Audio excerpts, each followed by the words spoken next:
श्रोते हो नमस्कार. आकाशवाणी पुणे केंद्राच्या प्रादेशिक वृत्त विभागाद्वारे सादर केल्या जाणाऱ्या विशेष वार्ता या कार्यक्रमात मी मनोज क्षीरसागर आपलं मनपूर्वक स्वागत करतो. आजच्या आपला विशेष वार्ताचा विषय आहे स्वच्छ सर्वेक्षण ग्रामीण अर्थात SSG 2025. जलशक्ती मंत्रालयाच्या पेयजल आणि स्वच्छता विभागाद्वारे आयोजित देशव्यापी ग्रामीण स्वच्छता सर्वेक्षण म्हणजेच स्वच्छ सर्वेक्षण ग्रामीण केंद्रीय जलशक्ती मंत्री चंद्रकांत पाटील यांनी नवी दिल्ली इथून नुकतंच सुरू केलं. भारतातलं हे सर्वात मोठं स्वच्छता सर्वेक्षण आहे. आपल्याला माहितीच आहे स्वच्छता हे केवळ एक वेळचं ध्येय नाही तर एक सततचा निरंतर प्रवास आहे. या स्वच्छतेच्या प्रगतीबाबत ग्रामीण भारताचं गुणांकन करण्यासाठी 34 राज्य आणि केंद्रशासित प्रदेशातील 761 जिल्ह्यांमधल्या 21,000 गावांचा SSG 2025 अंतर्गत समावेश केला जाणार आहे. येत्या ऑगस्टपर्यंत हे सर्वेक्षण चालणार आहे. तर अशा या देशव्यापी भव्य सर्वेक्षणाबद्दल माहिती देण्यासाठी आज आपल्यासोबत आकाशवाणीच्या स्टुडिओमध्ये उपस्थित आहेत पुणे जिल्हा परिषदेचे उपमुख्य कार्यकारी अधिकारी आप्पासाहेब गुजर. साहेब नमस्कार आणि विशेष वार्तामध्ये आपलं स्वागत. धन्यवाद. श्रोते हो नमस्कार. साहेब, केंद्रीय जलशक्ती मंत्री चंद्रकांत पाटील यांनी नवी दिल्ली इथं जलशक्ती मंत्रालयाच्या पेयजल आणि स्वच्छता विभागाद्वारे आयोजित देशव्यापी ग्रामीण स्वच्छता सर्वेक्षण म्हणजे स्वच्छ सर्वेक्षण ग्रामीण SSG 2025 याचा आरंभ केला आहे. साहेब, आमच्या श्रोत्यांना या सर्वेक्षणाबद्दल थोडक्यात आणि महत्वाची माहिती काय सांगाल? हो नक्कीच. स्वच्छ सर्वेक्षण हे जलशक्ती मंत्रालय पेयजल आणि स्वच्छता विभाग यांच्यावर होणारे एक स्पर्धात्मक सर्वेक्षण आहे. यामध्ये भारतातील राज्य आणि जिल्ह्याचे स्वच्छतेच्या आधारे रँकिंग ठेवले जाणार आहे व स्वच्छ भारत अभियान ग्रामीणची प्रगती निश्चित होण्यास मदत होईल. स्वच्छ भारत अभियान टप्पा 2 मध्ये गावाचे लोकसहभागातून राबवलेल्या स्वच्छता घटकांचे संख्यात्मक व गुणात्मक सर्वेक्षण केले जाणार असून यामध्ये जलशक्ती मंत्रालयाच्या पेयजल व स्वच्छता विभागामार्फत त्रयस्थ संस्थांची नेमणूक करून रँडमली निवडलेल्या गावांचे 3 टप्प्यात गुणांकन होणार आहे. यामध्ये कौटुंबिक स्वच्छतेसह गावातील सार्वजनिक स्वच्छता, शौचालयाची उपलब्धता, सांडपाणी व्यवस्थापन, घनकचरा व्यवस्थापन, प्लास्टिक व्यवस्थापन, मैलागाळ व्यवस्थापन आणि लोकसहभाग आणि सफाई मित्र इत्यादी बाबतचे सर्वेक्षण केले जाणार आहे. आता मेजरिंग टू मॅनेजमेंट हे प्रमुख कार्यक्रमाच्या परिणामांना आधार देणारं एक तत्व आहे. स्वच्छता हे एक वेळचे ध्येय नाही तर एक सततचा निरंतर प्रवास आहे. आपण पाहिलं, आपण विकसित भारताच्या दिशेनं काम करत असताना स्वच्छता ही खऱ्या जनभागीदारीद्वारे चालवली जाणारी एक शाश्वत लोकनेतृत्वाची प्रक्रिया राहिली पाहिजे. साहेब, आपण याबद्दल काय सांगाल? गावातील नागरिकांसाठी गावाने केलेल्या स्वच्छतेच्या कामाचे मूल्यांकन याद्वारे केले जाणार आहे.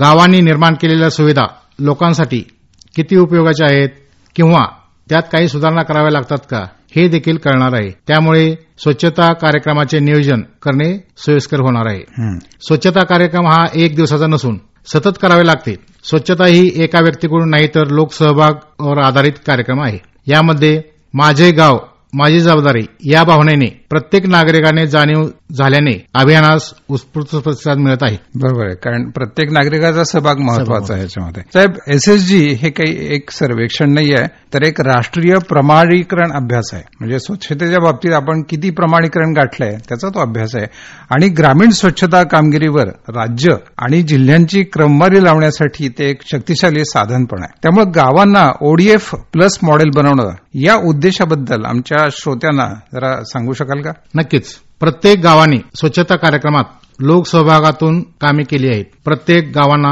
स्वच्छता कार्यक्रमात अग्रेसर राहावे यासाठी गावातील सर्व ग्रामस्थ आणि सर्व घटक एकत्र येऊन कामे करतात. या कामाचे त्रयस्थ संस्थांमार्फत पडताळणी केल्यास आपण केलेली स्वच्छता कामात काही त्रुटी आहेत का, पर यासाठी कामाची पडताळणी होणे आवश्यक आहे.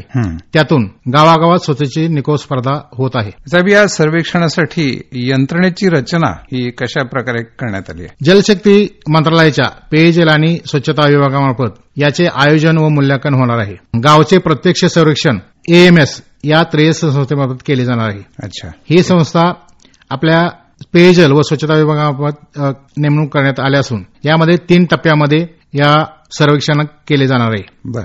यामध्ये पहिला टप्पा जो आहे यामध्ये सेवा स्तर प्रगती म्हणजे आपण ज्या गावामध्ये वेगवेगळ्या सेवा उपलब्ध करून दिलेल्या आहेत यामध्ये सार्वजनिक ठिकाणची शौचालय असतील किंवा घनकचरा व्यवस्थापन असेल किंवा सांडपाणी व्यवस्थापन असेल याच्या सेवा ज्या आहेत या प्रत्येक गावाने केल्यानंतर त्या शासनाच्या संकेतस्थळावरती MIS वरती त्याची नोंद केली जाते.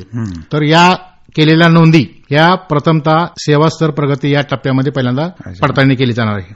नंतर दुसरा टप्पा जो आहे त्यामध्ये प्रत्यक्ष निरीक्षण. ह्याच्यामध्ये श्रेयस्मार्फत ज्या आपल्या सिस्टीम्स आहेत या सिस्टीमने रँडमली निवडलेल्या गावांचे आणि प्रत्यक्ष सर्वेक्षण त्यामध्ये केले जाणार आहे. यामध्ये ही संस्था प्रत्यक्ष गावामध्ये जाऊन त्या गावातील वैयक्तिक शौचालय, वैयक्तिक स्वच्छता, त्याचप्रमाणे सार्वजनिक ठिकाणची स्वच्छता, त्याचप्रमाणे आपल्या ज्या वेगवेगळ्या प्रकारच्या शासनाकडून उपलब्ध दिलेल्या प्रकल्प आहेत यामध्ये प्लास्टिक प्रकल्प असेल, सांडपाणी प्रकल्प असेल आणि घनकचरा प्रकल्प असेल याचं मूल्यांकन प्रत्यक्ष ठिकाणी जाऊन कुटुंबाला भेटी देऊन आणि सार्वजनिक ठिकाणी भेटी देऊन ही संस्था करणार आहे. हे त्रयस्थामार्फत होणार आहे. आणि ही पूर्ण गावं जी आहेत ती रँडमली निवडली जाणार आहेत.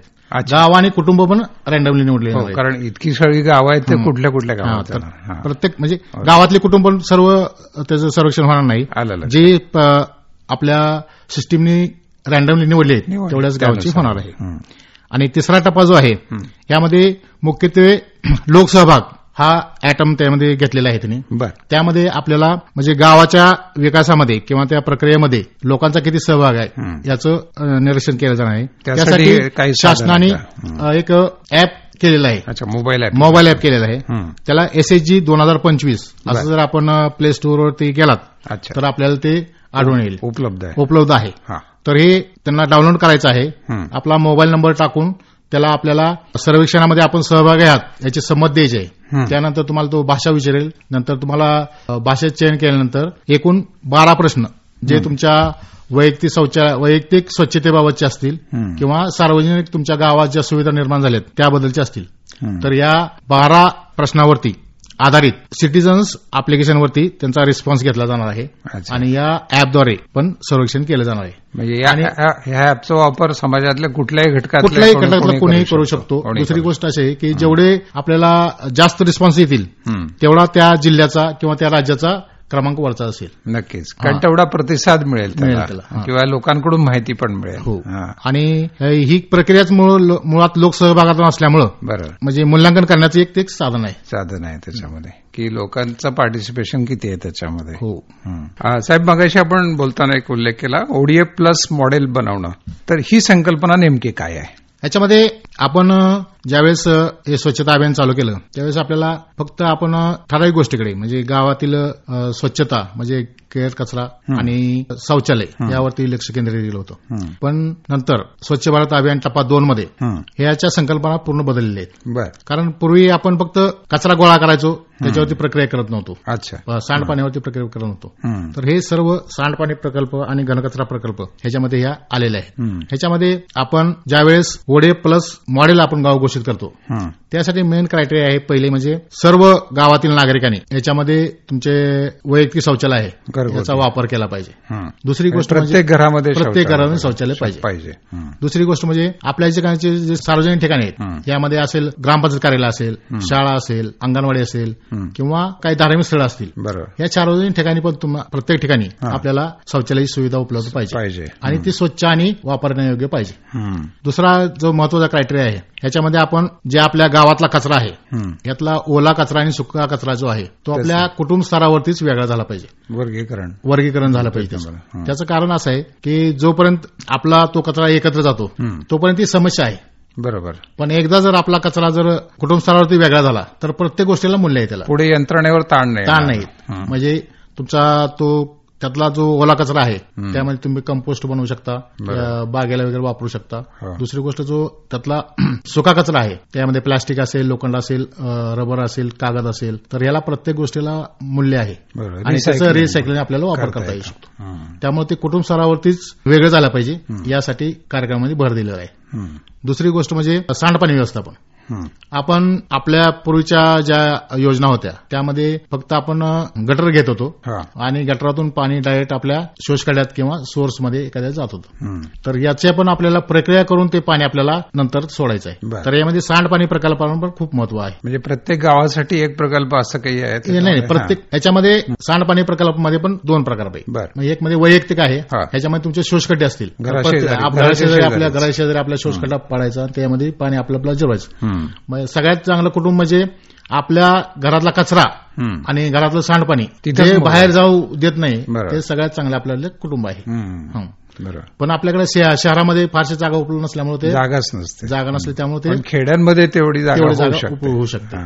त्यामुळं हे सगळ्यात चांगलं आपलं कुटुंब आहे. आणि अशा कुटुंबाला आपण अभियान पण राबवलं होतं. त्यामध्ये स्वच्छ सुंदर कुटुंबाला आपण पुरस्कार पण दिला होता यावेळेस. तर ही योजना पण आपण त्यावेळेस राबवली होती. त्यानंतरचा पुढचा जो आहे तो सांडपाणी. या सांडपाण्यावर पण आपण जे आपलं सांडपाणी आहे त्यामध्ये वैयक्तिक, तुम्हाला आता सांगितल्याप्रमाणे वैयक्तिक स्तरावरती शोषखड्डे वगैरे घेऊ शकतो. पण जे आपल्या गटरातून पाणी बाहेर जातं तर याच्यावरती जे मोठे प्रकल्प आहे, एसटीपी प्रकल्प, सांडपाणी प्रकल्प, याच्यावरती केले जातात. तर या योजनेमध्ये आता ज्या तुम्हाला बाबी सांगितल्या, म्हणजे वैयक्तिक स्वच्छता, सार्वजनिक स्वच्छता आणि सांडपाणी घनकचरा, ही कामं ज्यांची पूर्ण होतील ह्या गावांना प्रथम ओडे प्लस मॉडेल घोषित केलं जातं. आणि या ओडे प्लस घोषित केल्यानंतर या गावच्या ग्रामसभा घेऊन त्या सर्व गावं, म्हणजे सर्व गावातली सर्व कुटुंब सांडपाणी घनकचरा याचा वापर करतायत असं जर लक्षात आलं तर ती ग्रामसभा त्याला मॉडेल म्हणून घोषित करते. आणि ही मॉडेल म्हणून घोषित केलेल्या ग्रामसभेची नंतर एमआयसीवर नोंद होऊन ते मॉडेल घोषित केले जातं. त्याला आपल्या ग्रामसभेचे ठराव आणि त्या ग्रामसभेमध्ये जे सर्टिफिकेट आहे त्याचं आपल्याला अपलोड केल्यानंतर ते मॉडेल म्हणून घोषित होतं. तर अशा आपल्या जिल्ह्यामध्ये, पुणे जिल्ह्यामध्ये 1545 गावं आपण सध्या मॉडेल केलेले आहेत ऑलरेडी. आणि या मॉडेल केलेल्या गावांची आता पूर्ण सर्वेक्षण होणार आहे. त्यांनी किती काय प्रगती साध्य केली आता. आणि यामध्ये या अभियानाचा असा पण उद्देश आहे की हे फक्त एक दिवसाची प्रक्रिया नाही, त्यापूर्ण सातत्य राहिलं पाहिजे. सर्वेक्षणाच्या नंतरही सातत्य राहिलं पाहिजे. त्यामुळं हे सर्वेक्षण प्रत्येक वर्षी आणि पुढे चालूच राहणार आहे, म्हणजे सातत्य टिकवण्यासाठी. एकंदर त्याची व्याप्ती आता लक्षात येते की किती मोठ्या प्रमाणात आणि अतिशय महत्वाचं ते होत आहे. या संदर्भात आपण अखेर संदेश काय द्याल? स्वच्छता ही सेवा हे ब्रीदवाक्य घेऊन प्रत्येक नागरिकाने आपला सहभाग नोंदवला पाहिजे. आपल्या कुटुंब स्तरापासूनच या स्वच्छतेची सुरुवात आपण करावी. यामध्ये कुटुंब स्तरावरच कचऱ्याचे वर्गीकरण करावे. प्लास्टिकचा वापर करू नये, कापडी पेशा नेमकी वापराव्यात. आणि SHG 2025 मोबाईल ऍपद्वारे जास्तीत जास्त नागरिकांनी आपल्या गावातील सुविधा आणि त्याबाबतच्या प्रतिक्रिया त्यावरती नोंदवाव्यात. आणि उत्स्फूर्त प्रतिसाद देऊन सर्वेक्षण ग्रामीण 2025चा उत्सव हा आपण सगळे मिळून साजरा करूया. नक्कीच. धन्यवाद. स्वच्छ सर्वेक्षण ग्रामीण 2025 हे भारताच्या स्वच्छ, निरोगी आणि शाश्वत ग्रामीण समुदायासाठीच्या वचनबद्धतेला बळकटी देण्यासाठी एक महत्वाचं पाऊल आहे असं म्हणायला हरकत नाही. येणाऱ्या महिन्यात पंचायती, स्थानिक नेते, आघाडीचे कार्यकर्ते आणि नागरिकांचे सामूहिक प्रयत्न ग्रामीण भारतातल्या स्वच्छतेच्या कथेला आकार देतील, त्यामुळे राष्ट्र स्वच्छ भारताच्या ध्येयाच्या जवळ जाईल. या सर्वेक्षणाबद्दल आमच्या श्रोत्यांना माहिती देण्यासाठी जिल्हा परिषदेचे उपमुख्य कार्यकारी अधिकारी